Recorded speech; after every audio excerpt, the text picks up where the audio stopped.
Welcome to an dairy farm. విజయవంతంగా నాది 3 years complete అయింది డైరీ ఫామ్ పెట్టి. కానీ 3 ఇయర్స్లో ఒక కస్టమరు నన్ను ఈరోజు బాగా డిస్టర్బ్ చేశాడు. ఎంతలా అంటే నేను కల్తీ పాలు పోస్తున్నా అని చెప్పేసి పాల డబ్బులు అడిగేసరికి కల్తీ పాలు అని చెప్పేసి డిస్కషన్ చేశాను అతను.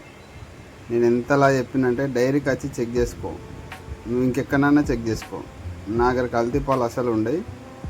అలా అని రోజు ఒకేలాగా ఉండేవి పాలు. ఎందుకంటే నేను పచ్చిగడ్డి వేసిన రోజు కొంచెం పలసగా వస్తాయి, ఎండుగడ్డి ఒకటే ఎండుగడ్డి మెయింటైన్ చేస్తే చిక్కగా వస్తాయి.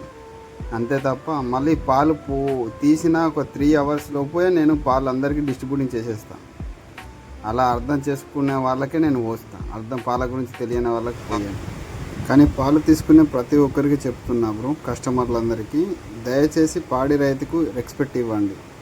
మీరు ఒక నెల డబ్బులు ఎగ్గొట్టినంత మాత్రాన మాకేం పోయేదేం లేదు. ఎంతోమంది రోడ్డు పండు పోయే వాళ్ళకి ఇస్తాను అనుకుంటా, కానీ ఈరోజు ఆ అంకుల్ అట్లా నన్ను డిస్టర్బ్ చేశాడు. డబ్బులు అడిగితేనే ఎవరితో చెప్పుకుంటావో చెప్పుకోపో, నేను ఇవ్వను, నాకు నువ్వు పాలు పోయలేదు, ఇలా మాట్లాడాడు.